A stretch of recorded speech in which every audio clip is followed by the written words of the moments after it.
planes. From the mind of John Lasseter himself, this was originally going to be released as a direct-to-DVD film in the fall of 2013. But when they showed a few complete parts to Disney, they decided it was actually good enough to be released in theaters because of its great quality.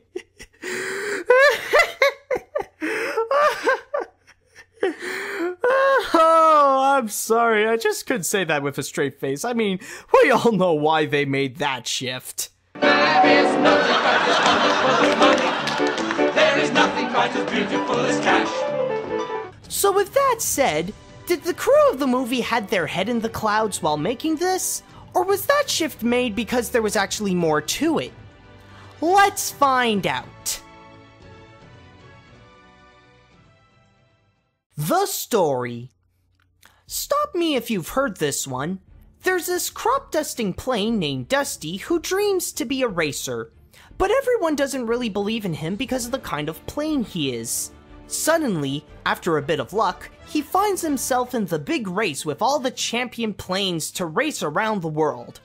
At that point, there should be a sense of familiarity to the plot, like, oh, I don't know, the last animated film released? I'm not saying that they flat out took their plot, it's just that this kind of story is starting to be recyclable. But is it at least told well? Oh god, no! Even worse than how Turbo did it! Let me explain. In stories like this, there are always parts like meeting the different characters, the training to see how the protagonist improves as the movie progresses, giving us an extra subplot to spice up the story. The list goes on before the big competition at the end of the movie. Here though, they just rush through all that so they can get to the big race at the second half of the movie. No time for subplots, no time for any character development, not even enough time to see Dusty progressively evolve as a racer. And it really suffers afterwards because during the big race, the audience wouldn't really root much for Dusty because the movie didn't give much time for us to know him nor understand what he went through to prepare this. There are times though that in the second half of the film they throw in some quick subplots here and there, but they're all pointless and they're just thrown in so that the race doesn't become too long and boring. You know when something's wrong with the story when they can't even get the basic structure right. The animation.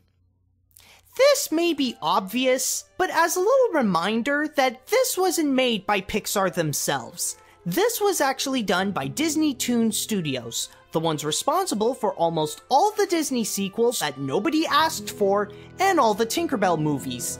And boy does it show. First off, the character design of Cars doesn't really appeal to me that much since it looks more appropriate as a toy than it does for an animated film. But in here, it looks a bit worse because it feels like every single character's eyes are just too close together. That and I feel like they're less detailed than their Pixar counterparts, like they're missing that shine or that feel that they actually are planes. With the character animation, often it looks like they remain motionless, with only their eyes and mouths moving. Even with some of the ground vehicles, they don't move around as much as they would in Cars. As for the background animation, even if they move around the world, they don't give us much to look at.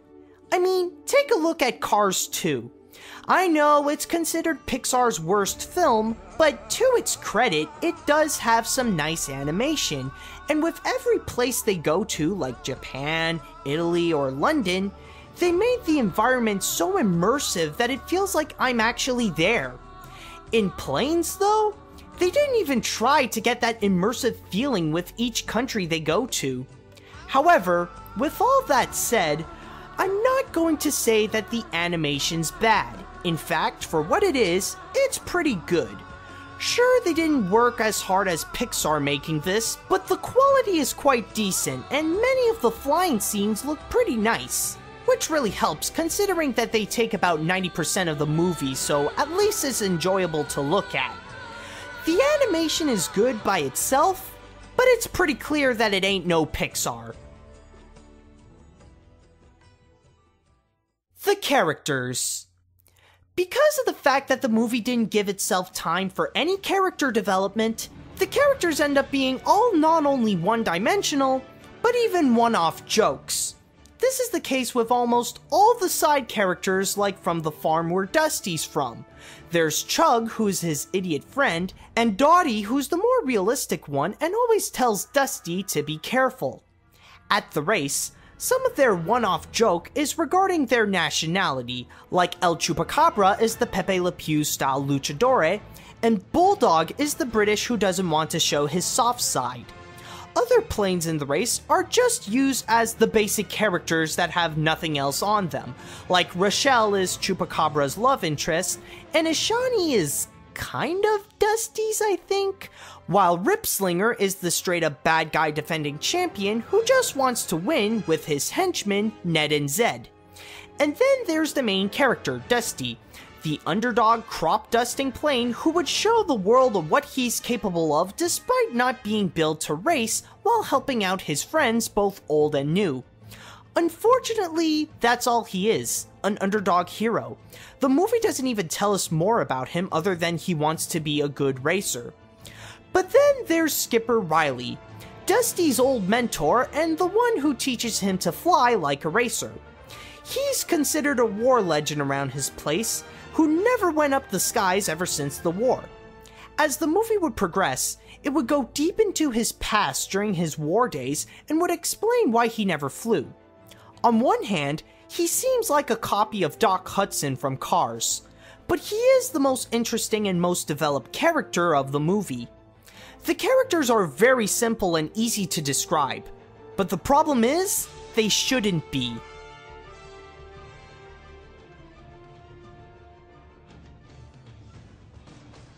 What was intended as a direct-to-DVD film should have stayed as a direct-to-DVD film. Planes is just a total lackluster effort of an animated film where, despite some good animation, it cannot pick up from its terrible writing with a disorganized and badly told story and an entire cast of paper-thin characters. The only people I'd recommend this to is the major fans of the Cars franchise, and even at that point, I'd say to just wait until the Blu-ray and DVD comes out. It makes me sad that I have to do this to Disney, but the film earns the Animat seal of garbage. Sorry Disney, but this is what happens when you think of the profit more than the quality.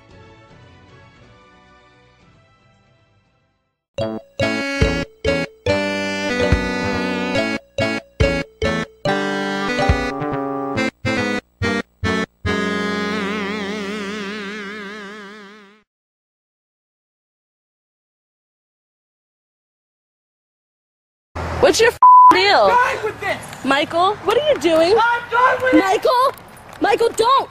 Don't! Oh my god! Michael, you just got that! Oh my god, Michael, that thing is $8. Oh my god. Michael! Michael! What is wrong with you? Oh my god! You are not doing that! Michael! I hate you! Oh my god! You just got that! You were No one on the internet does anything for me! Are you kidding me? Oh my god. You just got that! The internet. You! Michael,